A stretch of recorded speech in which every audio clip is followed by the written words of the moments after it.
নমস্কাৰ শিক্ষা বিভাগৰ দুটি গুৰুত্বপূৰ্ণ খবৰ আগবঢ়াইছো আপোনালোকে চাই থাকিব শেষলৈকে প্ৰথম খবৰটো হৈছে টেট নিযুক্তি পৰীক্ষাৰ যি স্নাতক শিক্ষকৰ মাৰ্কশ্বিট ডাউনলোড আৰু লগতে নিযুক্তি পৰীক্ষণ নথি পৰীক্ষণ প্ৰক্ৰিয়া এই সংবাদটো আগবঢ়াইছো যদি আপুনি চেনেলটোত প্ৰথম হৈ আছে তেন্তে সাবস্ক্ৰাইব এটা কৰি দিবলৈ পাহৰি নাযাব টেট নিযুক্তি পৰীক্ষা 23 জুনৰ পৰা স্নাতক শিক্ষকৰ মাৰ্কশ্বিট ডাউনলোড নিৰ্দিষ্ট মণ্ডলত হ'ব নথি পৰীক্ষণ প্ৰক্ৰিয়া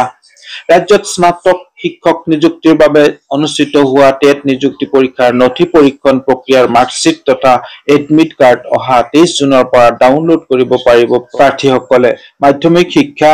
সঞ্চালক মমতা হুজাই স্বাক্ষৰিত এক জাননী অনুসৰি 23 জুনৰ দিনৰ 11 বজাৰ পৰা বিভাগীয় ৱেবছাইটৰ জৰিয়তে প্ৰাৰ্থীসকলে মাৰ্কশ্বিট সমূহ ডাউনলোড কৰিব পাৰিব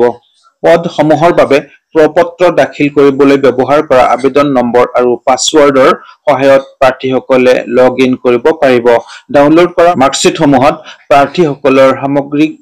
নম্বৰ উপলব্ধ হ'ব যোগ্য প্ৰাৰ্থীসকলে মাৰ্কশ্বিটত উল্লেখ থকা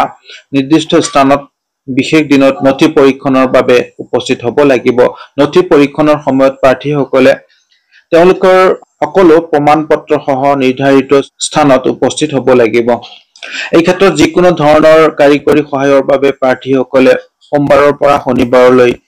80423033631 নম্বৰত যোগাযোগ কৰিব পাৰিব উল্লেখ্য যে ৰাজ্যৰ বিদ্যালয়সমূহেও স্নাতক শিক্ষক নিযুক্তিৰ বাবে 19 জানুৱাৰীত টেট নিযুক্তি পৰীক্ষা অনুষ্ঠিত কৰিছিল আন বিভাগসমূহৰ দৰে শিক্ষক নিযুক্তিৰ ক্ষেত্ৰতো স্বচ্ছতা অৱলম্বন কৰাৰ বাবে চৰকাৰে টেট নিযুক্তি পৰীক্ষা অনুষ্ঠিত কৰিছে ইতিমধ্যে স্নাতকোত্তৰ শিক্ষক নিযুক্তিৰ বাবে নথি পৰীক্ষণ প্ৰক্ৰিয়া সম্পন্ন কৰা হৈছে দ্বিতীয়টো শিক্ষা বিভাগৰ গুৰুত্বপূৰ্ণ খবৰ অসম সহ 7 ৰাজ্যত যৌথ বোৰ্ড গঠনৰ পৰামৰ্শ শিক্ষা মন্ত্ৰালয়ৰ হয় অসমকে ধৰি দেশৰ 7খন ৰাজ্যত দশম আৰু দ্বাদশ শ্ৰেণীত অনুত্তীৰ্ণৰ হাৰ অত্যধিক এহে 7খন ৰাজ্যত বিদ্যালয় শিক্ষা মান তথা ফলাফল উন্নত কৰাৰ বাবে কেন্দ্ৰীয় শিক্ষা মন্ত্ৰালয়ে এক যৌথ বোৰ্ড কমন বোৰ্ড গঠন কৰাৰ বাবে পৰামৰ্শ প্ৰদান কৰিছে যোৱা বছৰ অসমৰ উপৰিও 66% অনুত্তীৰ্ণৰ হাৰ থকা বাকি ৰাজ্যসমূহ হৈছে চুবুৰীয়া মণিপুৰ পশ্চিম বংগ ওড়িশা অন্ধ্ৰ প্ৰদেশ তেলেংগানা আৰু কেৰালা শৈক্ষিক ফলাফল আৰু মূল্যায়ন প্ৰক্ৰিয়াত সামঞ্জস্যতা কঢ়িয়াই অনাৰ বাবে কেন্দ্ৰীয় শিক্ষা মন্ত্ৰালয়ে এই পৰামৰ্শ আগবঢ়োৱা বুলি বিভাগীয় বিবৃতিত প্ৰকাশ পাইছে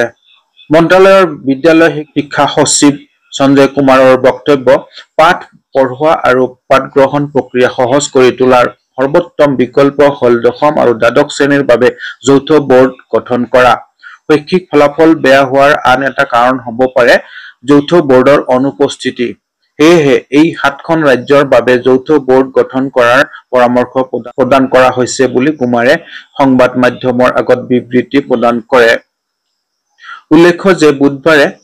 কেন্দ্ৰীয় শিক্ষা মন্ত্ৰালয়ে প্ৰকাশ কৰিছে 2023-24 বৰ্ষৰ কাৰ্যকাৰিতা গ্ৰেড সূচক 2.0 পাৰফৰমেন্স গ্ৰেড ইনডেক্স 2.0 সূচকত দেখা গৈছে মুঠ 10টা গ্ৰেড ক্ৰমে দক্ষ উৎকৰ্ষ অতি উত্তম উত্তম প্ৰচেষ্টা 1 প্ৰচেষ্টা 2 প্ৰচেষ্টা 3 আকাংক্ষী 1 আকাংক্ষী 2 আৰু আকাংক্ষী 3 ইয়াৰ ভিতৰত অসমৰ গ্ৰেড হৈছে 9 নম্বৰ অৰ্থাৎ আকাংক্ষী 2 শ্ৰেণীভুক্ত ৰাজ্যসমূহ হৈছে অসম তেলেংগানা ঝাৰখণ্ড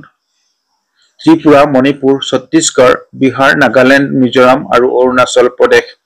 উল্লেখ্য যে কাৰ্যকাৰিতা গ্ৰেড সূচকৰ মূল্যায়ন মুঠ 1000 পইণ্টৰ ওপৰত নিৰ্ধাৰণ কৰা হৈছে অসমে এই ক্ষেত্ৰত লাভ কৰিছে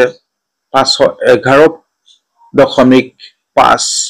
লক্ষণীয়ভাৱে বিদ্যালয় শিক্ষাৰ মানদণ্ডৰ নিৰীক্ষত দেশৰ আন বহুত ৰাজ্যতকৈ অসম যথেষ্ট পিছ পৰি আছে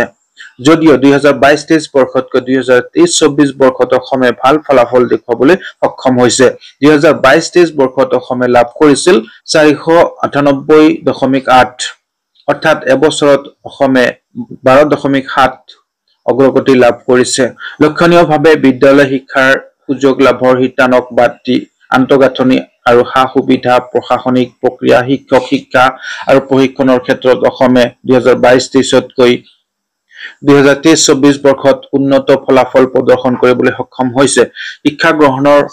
সমতা শিতানত দুয়োটা শিক্ষাবৰ্ষত কোনো পৰিৱৰ্তন হোৱা নাই। আনহাতে শিক্ষাৰ সুযোগ লাভৰ ক্ষেত্ৰত পূৰ্বৰ বছৰতকৈ পৰৱৰ্তী বছৰত অসম অৱনমিত হৈছে। মন কৰিবলগীয়া যে বুধবাৰে প্ৰকাশ পোৱা কাৰ্যকাৰিতা গ্ৰেড সূচক 2.0 দক্ষ